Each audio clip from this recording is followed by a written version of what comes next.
Bismillahirrahmanirrahim. Assalamualaikum warahmatullahi wabarakatuh. Alhamdulillahi rabbil alamin. Alhamdulillahilladzi an'amana binikmatil imani wal islam wa hadaina bihidayatil Qur'an. Asyhadu an la ilaha illallah wahdahu la syarikalah wa asyhadu anna Muhammadan abduhu wa rasuluh. Allahumma sholli wa sallim wa barik ala nabiyyina Muhammadin wa ala alihi wa ashabihi wa man tabi'ahum bi ihsanin ila yaumiddin. Wa qalu subhanaka la ilma lana illa ma 'allamtana innaka antal alimul hakim. Allahumma anfa'ni bima 'allamtani wa 'allimni ma yanfa'uni warzuqni ilman yanfa'uni.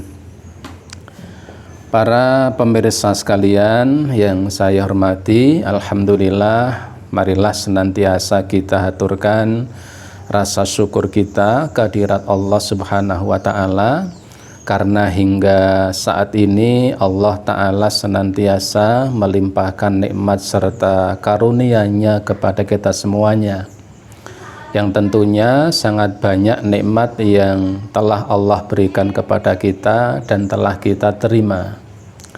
Di antara nikmat yang paling besar, nikmat yang paling agung yang Allah anugerahkan kepada kita, tentunya yang pertama adalah kita bersyukur kepada Allah. Allah masih memberikan kepada kita hidayah, memberikan kita petunjuk sehingga kita tetap istiqomah ya di atas dinul Islam, di atas agama Allah Subhanahu wa Ta'ala ini. Dan tentunya nikmat iman dan nikmat Islam ini harus selalu kita jaga, kita pertahankan, kita rawat, sehingga kita punya satu iktikad, kita punya satu keinginan yang kuat agar kita tidak diwafatkan oleh Allah Ta'ala kecuali dalam keadaan Islam. Paling tidak itulah yang pernah diwasiatkan oleh Allah Ta'ala dan sering menjadi wasiat Nabi ketika Nabi mengutus para sahabatnya untuk suatu keperluan. Nabi mengingatkan ittaqullah, ittaqullah, ittaqullah, bertakwalah kepada Allah, bertakwalah kepada Allah. Dan kita sering mendengar dalam khutbah Jumat sang khatib mengingatkan firman Allah Ta'ala, wala tamutunna illa wa antum muslimun, dan janganlah kalian mati kecuali mati kalian tetap dalam keadaan Islam. Yang kedua, kita bersyukur bahwa kita masih diberi oleh Allah Ta'ala usia yang panjang, minimal sampai dengan saat ini, dan maksimalnya wallahu a'lam, hanya Allah saja yang tahu. Dan kita berharap kita diberi oleh Allah Ta'ala usia yang panjang, dan juga kita diberi kemampuan oleh Allah Ta'ala untuk mengisi usia kita ini dengan kebaikan dan kebaikan. Karena Rasulullah SAW pernah mengingatkan kepada kita bahwa orang yang paling baik, orang yang paling istimewa di hadapan Allah itu adalah man tala umruhu wa hasuna amaluhu. Manusia terbaik di sisi Allah adalah, yang pertama adalah orang-orang yang tala umruhu, Allah berikan kepadanya usia yang panjang, wa hasuna amaluhu, dan Allah berikan kepadanya kebaikan pada perbuatan dan amal yang dilakukannya. Salawat dan salam tidak lupa semoga tercurah atas Nabi Muhammad sallallahu alaihi wasallam, yang semoga terlimpah pula kepada seluruh keluarganya dan semua umatnya yang senantiasa istiqomah dengan dinullah ini sampai datangnya hari kiamat kelak. Para pemirsa sekalian yang dirahmati oleh Allah Subhanahu wa Ta'ala, pada kajian saat ini saya awali dengan sebuah kisah pendek yang menurut saya kisah ini sangat menarik. Suatu ketika Umar bin Khattab yaitu Khulafaur Rasyidin, khalifah yang kedua ya setelah Abu Bakar. Ketika beliau sedang berjalan-jalan bersama dengan beberapa sahabat, tiba-tiba beliau berpapasan dengan seorang pemuda yang penampilannya sangat meyakinkan ya. Bahasa kita penampilannya parlente begitu ya. Jadi orangnya nampak baik, pakaiannya bagus, penampilannya rapi, sisirannya rapi, tata gaya berbicaranya pun juga baik dan menawan. Sehingga Umar bin Khattab ketika itu terkagum, terpesona dengan pemuda ini. Karena memang dari penampilannya yang sangat bagus. Bicaranya baik, penampilannya baik, ya, rambutnya disirit dengan rapi, kemudian bahasanya juga bagus. Maka kemudian Umar pun penasaran. Beliau kemudian bertanya kepada orang-orang yang ada di sekitarnya terkait siapa gerangan pemuda ini yang membuat Umar sangat takjub. Ya takjub melihat pemuda ini. Ketika itu kemudian ya ada seorang di antara sahabat beliau yang kemudian menjelaskan kepada Umar. Dia mengatakan, "Ya Amirul Mukminin, wahai Amirul Mukminin, pemuda ini, laki-laki ini adalah dia anak orang yang sangat kaya. Bapaknya kaya raya, hidupnya berkecukupan, dia dihidupi oleh orang tuanya, oleh keluarganya, kebutuhannya sangat cukup, tapi dia tidak bekerja. Dia mendapatkan kehidupan dari kedua orang tuanya." Pemirsa sekalian rahimakumullah, ketika Umar bin Khattab mendengar perihal laki-laki ini yang diceritakan orangnya baik, tetapi memang karena dari keluarga kaya dan dia dicukupi oleh orang tuanya akan kehidupannya, sehingga dia memang tidak ingin bekerja karena memang sudah berkecukupan. Mendengar jawaban seperti ini, maka wajah Umar pun kemudian berubah. Dan ketika itulah kemudian beliau mengatakan apa? Jika memang demikian keadaannya, maka penilaianku kepada laki-laki itu sungguh tidak ada artinya. Jika keadaannya memang demikian, dia bukan orang yang mandiri, dia hanya bergantung pada orang tuanya. Jika keadaannya seperti itu demikian, maka sungguh penilaianku kepadanya tidak ada artinya. Pemirsa sekalian yang dirahmati oleh Allah Subhanahu wa taala, ini sesuatu kisah yang remeh tetapi sangat menarik. Apa? Betapa kemandirian itu akan menentukan harga diri seseorang. Setampan apapun seseorang, sejujur apapun seseorang, sepandai apapun seseorang, jika kemudian dia tidak mandiri, dia tidak menghidupi dirinya sendiri dengan pekerjaannya, maka ada sesuatu yang hilang dan kurang dari orang ini, siapapun dia, bagaimanapun keadaannya.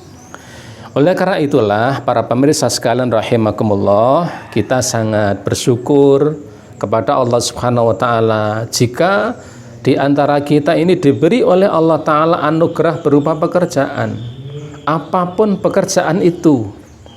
Baik ya, misalnya ada yang sebagai menjadi petani, ada di antara kita yang barangkali menjadi pedagang, apapun dagang apapun. Menjadi petani sekalipun barangkali ya setiap harinya dengan pakaian yang kotor ya, atau jadi ya pedagang, jadi karyawan.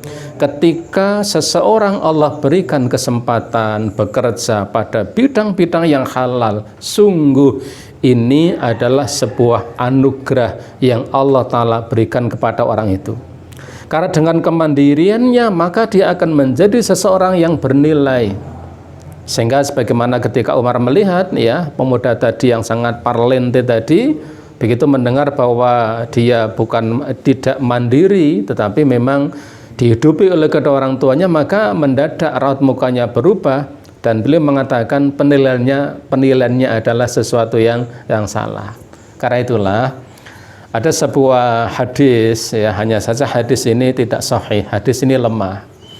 Dikatakan ya, Imam Al-Munawi mengatakan dari sini lemah, yaitu satu hadis yang berbunyi man amsa kallan ama ala ma'amali yadaihi. Jadi beliau mengatakan begini, man amsa kallan min amali yadaihi amsa maghfuran lahu. Barang siapa yang di sore harinya dia merasakan kelelahan, siapa yang sore harinya dia merasakan kelelahan karena seharian bekerja, barangkali karena dari pagi sampai sore bekerja di sawah, bekerja di ladang, atau bekerja di mana-mana saja, menjadi seorang guru, menjadi seorang pegawai. Dari pagi dia bekerja sampai siang hari beristirahat, kemudian sampai sore hari dia bekerja lagi, sehingga saat sore harinya dia kelelahan, dikatakan amsa maghfuran lahu, maka sore hari itu dia berkesempatan mendapatkan maghfuran, mendapatkan ampunan dari Allah Subhanahu wa Ta'ala. Ini nilai sebuah pekerjaan. Oleh karena itulah para pemirsa sekalian dirahmati oleh Allah Subhanahu wa Ta'ala, ketika ada di antara kita bekerja, ya, ketika kita bekerja dengan pekerjaan apapun, maka tentunya ketika di antara kita bekerja untuk memenuhi kebutuhan kita atau kebutuhan keluarga kita, kebutuhan anak-anak kita, bahkan misalnya juga memenuhi kebutuhan kedua orang tua kita, hakikatnya kita sedang berada pada jalan yang sangat mulia, karena ini mengantarkan kita pada fisabilillah, di jalan Allah Subhanahu wa Ta'ala. Ada salah sebuah hadis yang diriwayatkan oleh Imam Tabarani. Rasulullah mengatakan begini, in kana yas'a ala waladi sigharan fa fisabilillah. Nabi mengatakan, ketika ada seseorang keluar dari rumahnya, dia bekerja ke tempat kerjanya demi memenuhi kebutuhan anaknya yang barangkali masih kecil-kecil dan barangkali jumlahnya banyak, Nabi mengatakan, fahuwa fi sabilillah, hakikatnya dia sedang berada di jalan Allah Subhanahu wa Ta'ala. Jadi ini memang mengatakan, ketika ada seseorang keluar dari rumahnya, bekerja di sawah atau di kantor, menjadi seorang pengajar misalnya, yang dengan itu ya Allah mencukupi kebutuhannya.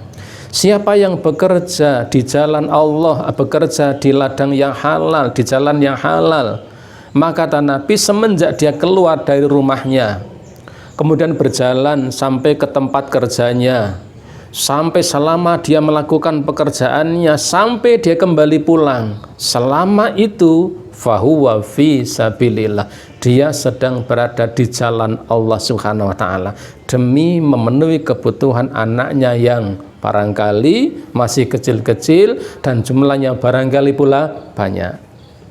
Kemudian dia mengatakan juga, wa man kharaja wa in kana kharaja yas'a ala abawaini syaikhaini fa fi sabilillah.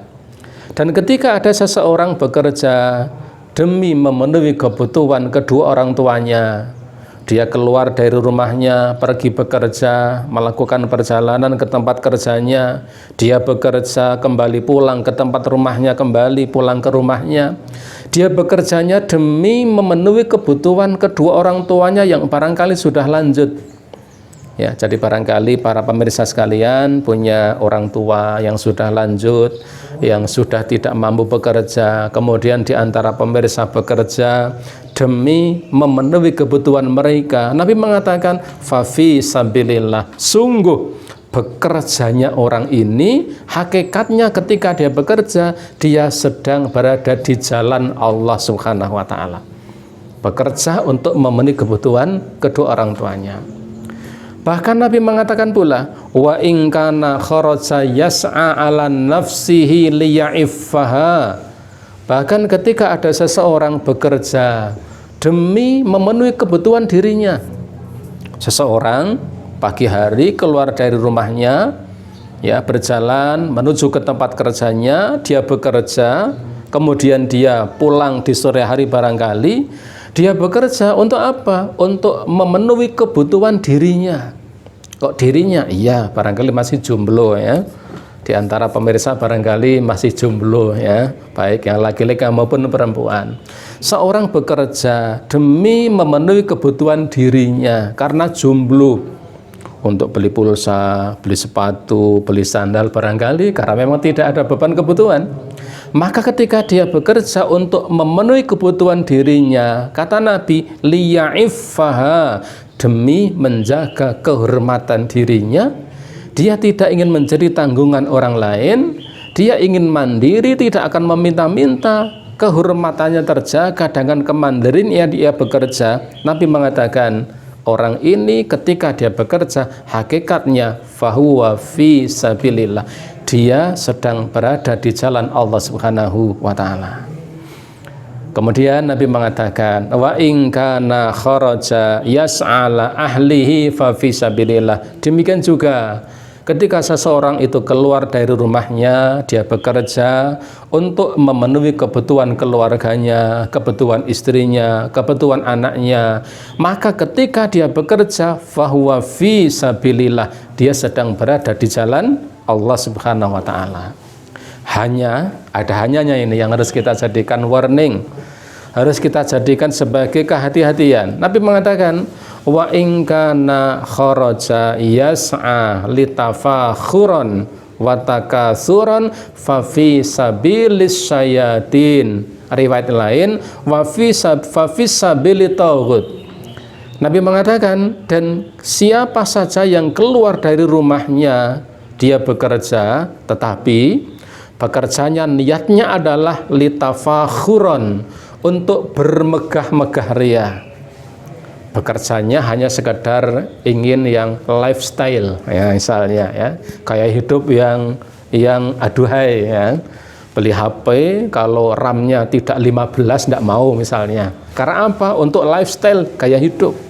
Siapa yang bekerja hanya untuk gaya hidup, biar nampak bagus, pakaiannya pilih yang baik, rumahnya yang bagus, untuk lifestyle, untuk gaya hidup. Watakatsuron, atau bekerjanya hanya untuk menumpuk harta, hanya menumpuk harta, tidak ada niat kecuali adalah itu. Rasulullah mengatakan, fahuwa fi sabilis syayatin, orang ini sedang berada di jalan syaitan. Orang ini sedang berada di jalan syaitan.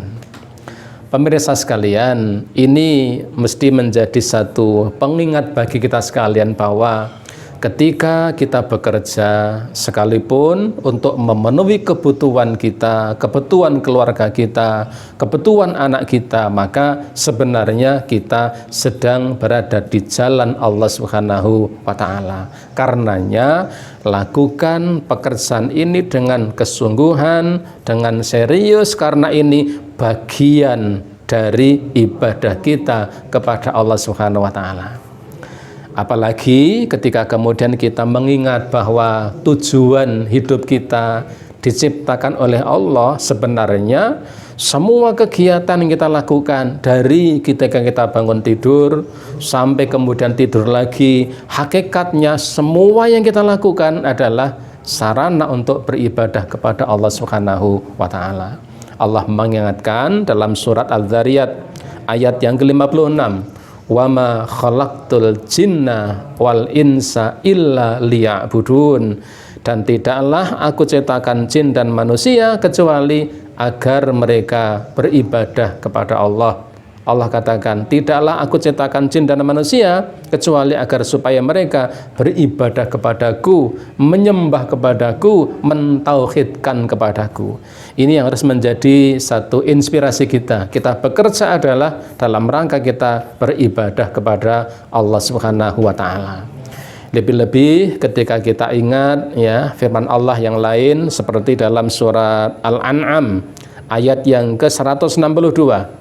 Allah katakan, kul inna sholati wa nusuki wa mahyaya wa mamati lillahi rabbil alamin. Katakanlah ya Muhammad, inna sholati, sesungguhnya sholatku, wa nusuki, penyembelianku, ibadahku yang berupa sembelian, ya, wa mahyaya, hidupku, wa mamati, ya, dan matiku, lillahi rabbil alamin, semuanya hanya milik Allah Subhanahu wa ta'ala.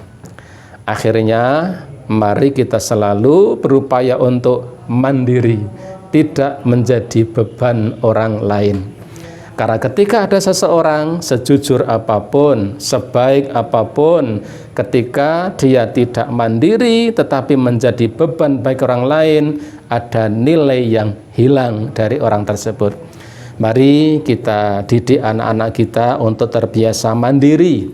Karena bagaimanapun kemandirian ini akan menjadikan seseorang memiliki nilai yang lebih di hadapan Allah Subhanahu wa ta'ala. Demikian, semoga bermanfaat. Segala kesalahan, kekhilafan, semoga Allah ta'ala memberi ampunan. Dan saya cukupkan dengan subhanakallahumma wa bihamdika asyhadu an la ilaha illa anta astaghfiruka wa atubu ilaik. Wassalamualaikum warahmatullahi wabarakatuh.